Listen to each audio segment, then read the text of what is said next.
WHNT News 19's Courtney Crown. WHNT News 19's Courtney Crown. Courtney Crown. They say the calls came in after 4 a.m. today. You can see there's still glass lying right here, glass from the door of this attempted burglary. You see that low shoulder sign, so that kind of gives you some context of what the road's like. I am literally stepping off the road right now, taking one step. Look at that. Already past that foot mark. And what you'll notice first is a lot of this dirt all over the parking lot. Oh, there we go, you guys. Good morning. We're here at the Probst Arena. When word of our story started getting around, things started changing for McDowell. 2 days ago, the district attorney's office decided not to prosecute, but Stephen would still have to wait 5 years for the charges on his record to go away. Less than 12 hours ago, the state signed off on a court order to dismiss the case with prejudice, meaning McDowell will never face charges for these crimes again. This is the man that Decatur police are looking for. This is Trayvon Jackson, and he's wanted on second-degree kidnapping charges. At this hour, police believe that he is en route to Gadsden. Police are looking for 2 people in either a cream or camo-colored truck. In relation to the incident you are looking at behind me. Right here we have just a look at the minor damage that's left over. You can see piles like this all around this area. It's not like anything you've ever thrown before.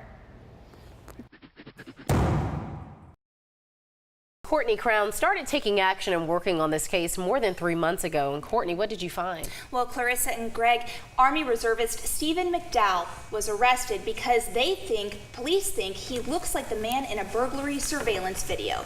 But Stephen always said, "It's not me." This case continued to unfold until this afternoon, and a credible source gives the case-breaking tip, new warrants are issued, and an innocent man walks free.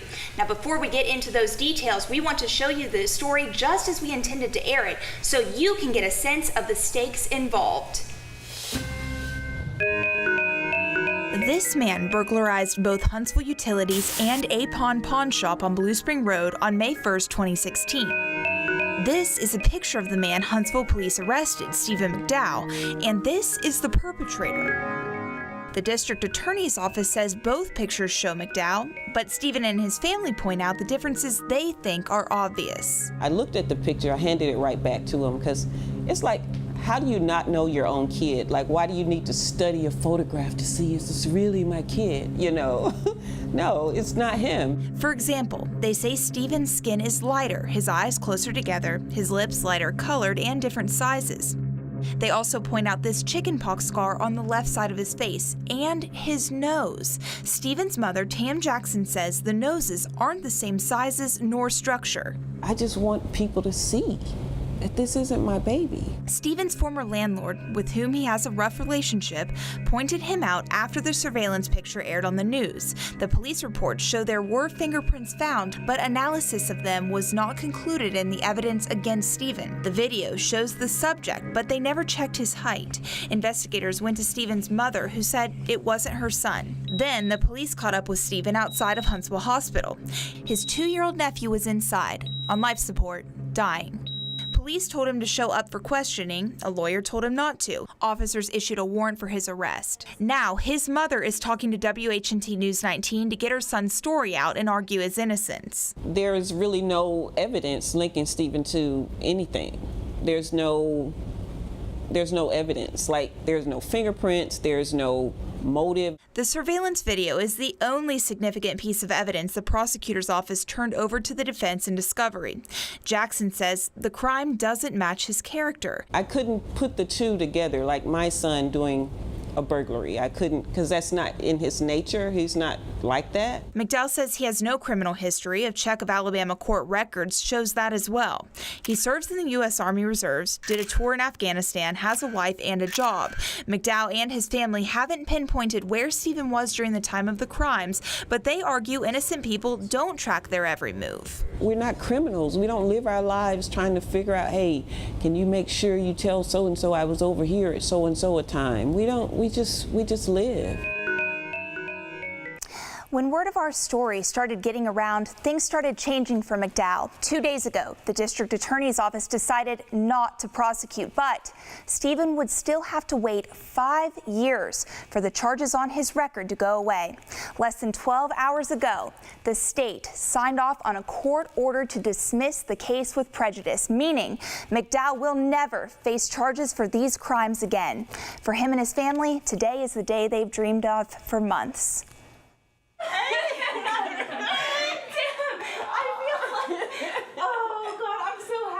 I personally want to thank Courtney Crown and the WHNT investigative news crew. They did exactly what their title encloses, and they investigated and they did it thorough and they did it fair and honest. The more and more the story went on, the more and more we felt comfortable with you guys. And I won't ever watch another news channel other than WHNT. Yeah, I feel the same way.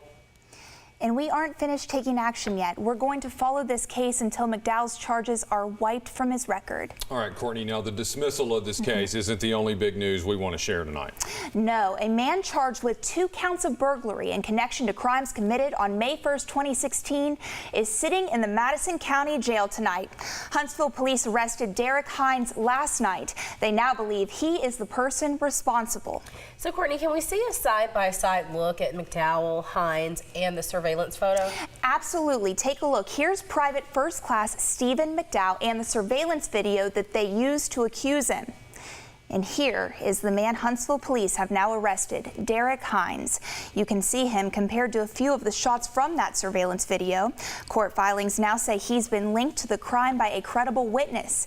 And here at the end, we'll take a look at all 3 of them together. Stephen on the left, the burglar in the middle, and Derek Hines on your right. Okay, so what's next now that this mess seems to have been untangled?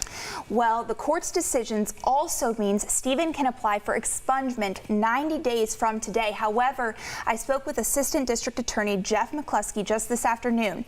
Now it's up to the defense to file for a court order which would make it possible to wipe Stephen's record clean more quickly if it's granted. And McCluskey says, and I quote, "I will do anything I can to help facilitate the expungement of McDowell's charges." When I close my eyes, I think of the last time I saw him, and, excuse me, he was carrying a skateboard. Jason West's Aunt Jennifer's heart is broken. I was supposed to come back 2 days later and take him to graduation lunch. And that's what I think of, how sweet he was. I'll see you, Jenny. The case involving the death of her nephew is moving forward. 22-year-old DeCedric Ward pleaded not guilty to capital murder, robbery, and capital murder shooting from an occupied vehicle on Wednesday. DeCedric, do you have anything to say to the family? 19-year-old Trevor Cantrell faces the same charges. I know it's going to be a long, drawn-out process, but I'm really grateful that it's begun. I'm grateful to all of the men and women who are working so hard on the investigation. An investigation into a shooting at the Sonic restaurant on County Line Road the day after Christmas last year. Authorities say 18-year-old West believed he was purchasing Xanax from Ward and Cantrell. That's before authorities say Cantrell and Ward robbed him, and Ward pulled a trigger. When I see them, it's just impossible for me to believe that I'm standing so close to people who could do such a thing, to such a sweet, sweet young man. West family members band together to get through the heartache, grateful justice is being served. The fact that it's such a long process kind of prevents closure, but I know that's the way justice moves, and that's how we can be sure that justice is done. But we're just really glad that things are moving along now. In Limestone County, Courtney Crown, WHNT News 19.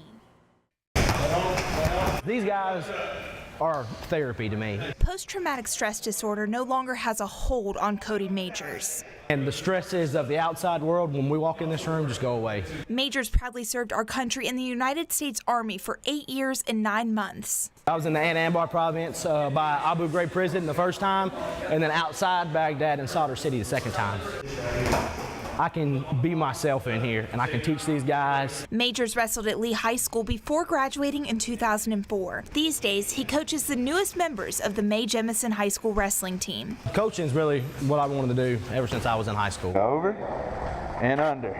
Majors joins forces with Marine veteran James Dowd, another former wrestler for the Generals. You come back and you search for something to kind of ease back into civilian life. And wrestling, you know, that opportunity was there so fast and so easy. Inside their practice room, known as the dungeon, both men strive to teach lessons in determination and selfless service. Not only teaching them the sport, but teaching them life lessons to go along with it. That's the most amazing part I loved about it. Major says he's a student himself, always trying to improve. I'm actually going to school at UAH to get a degree in kinesiology, which is basically a glorified physical education degree, which can prosper into many other things. I've always wanted to be a coach, and this degree is kind of helping me out. Though the practices inside the dungeon are numbered, the opportunities ahead are countless. As one door closes, another opens, but you know, this is a little better door this time. In Huntsville, Courtney Crown, WHNT News 19.